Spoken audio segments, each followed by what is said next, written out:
भैया, आपकी दुकान में जितने भी कंबल है मुझे काउंट करके बता दो कितने पैसे हो गए और पैक कर दो। सारे कंबल चाहिए मैम सब आपको? जी हाँ भैया, मुझे सारे कंबल चाहिए। पक्का ना आपको सारे कंबल चाहिए? देख लीजिए बहुत सारे कंबल है मेरे पास। जी हाँ भैया, क्यों सारे कंबल नहीं खरीद सकती मैं? नहीं मेम साहब, बिल्कुल ले सकती हैं। ले क्यों नहीं सकती, बेचने के लिए रखे हैं मैंने तो। अब मैं 1 मिनट गिनवा देता हूँ, मुझे मालूम नहीं है टोटल कितने। मोनू जी भैया। ये जरा कंबल गिन के बताइए कितने टोटल। सारे कंबल भैया? हाँ सारे। ठीक है। मैं ठीक है भैया, थोड़ा जल्दी कीजिएगा। वैसे मेम साहब एक बात बताइए, आप ऐसा तो नहीं है यहाँ से कंबल ले जाकर और कहीं महंगे में बेचने का प्लान है? आजकल करते हैं ना लोग ऑनलाइन वगैरह। अरे नहीं नहीं भैया, ऐसा कुछ भी नहीं है। भगवान की दुआ से ना मेरा काम बहुत अच्छा चल रहा है, मैं ऐसे क्यों बेचूंगी? तो मेम साहब फिर समझ नहीं आया, आप इतने सारे कंबलों का करेंगी क्या? वो भैया दरअसल बात ये है कि मुझे अपनी हर महीने की इनकम में से कुछ हिस्सा किसी को दान में देना होता है। दान देते हो इनकम? मतलब समझा नहीं मेम साहब मैं। वो भैया हर महीने की कमाई में से ना मैं अपना कुछ हिस्सा मंदिर में दान में देती थी, पर पिछले महीने मेरे साथ बहुत अजीब सा कुछ हुआ। क्या अजीब हो गया मेम साहब? जब पिछले महीने मैं मंदिर में चढ़ावा चढ़ाने के लिए गई और मंदिर से लौट रही थी तो मुझे एक गरीब भिखारी दिखा। तो उसने मेरे पैर पकड़ लिए और उसने बोला कि मुझे भूख लगी है, मुझे कुछ खाने के लिए दे दो। तो मैंने उसे 100 रुपये दे दिए और बोला खाना खा लेना।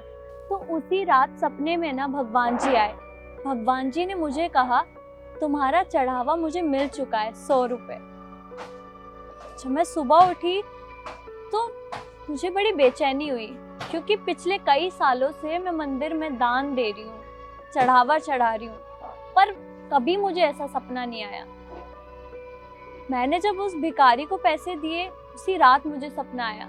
तब भैया मैं समझ गए, जो हम दान देते हैं, मंदिर में चढ़ावा चढ़ाते हैं, वो तो भगवान तक पहुँचता ही नहीं है, बल्कि भगवान तक तो वो हिस्सा पहुँचता है जो हम किसी ज़रूरतमंद की मदद करते हैं। तब से ना भैया मैंने सोच लिया कि आज के बाद ना मैं किसी ना किसी ज़रूरतमंद की मदद कर दिया करूँगी अपनी सैलरी के हिस्से में।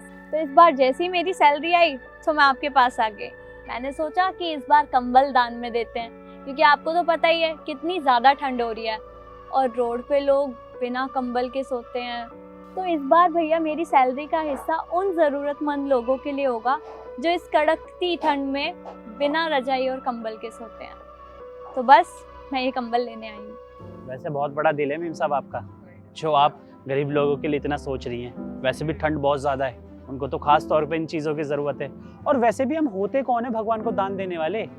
जो कुछ है हमारे पास वो तो भगवान का दिया हुआ है, तो हमारी इतनी हैसियत कहाँ कि हम भगवान को कुछ दे सके। पर सच में बहुत अच्छा पुण्य का काम कर रही हैं। एक हम लोग हैं मंदिर में ले आके चढ़ावा चढ़ाते हैं, लेकिन हकीकत में ज़रूरत तो उन लोगों को है ना जो सड़क पे सो रहे हैं, जिनके पास खाने को नहीं है, जो गरीब है। बहुत अच्छा काम कर रही हैं आप, और बहुत अच्छा लगा जान के कि आप ऐसे सोच रखती हैं। मैं बाकी के कंबल पूछ लेता हूँ और पैक करवा देता हूँ। भैया हाँ, 160 कंबल हैं, 1200 रुपये पर पीस के हिसाब से लगा लीजिए आप। नहीं अब 1200 के हिसाब से नहीं, आप 1000 रुपये के हिसाब से दीजिएगा।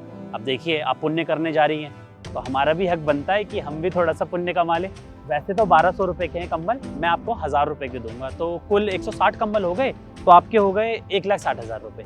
थैंक यू भैया, मैं अभी पेमेंट करा देती हूँ। ठीक है, आप इनकी पेमेंट करा दो।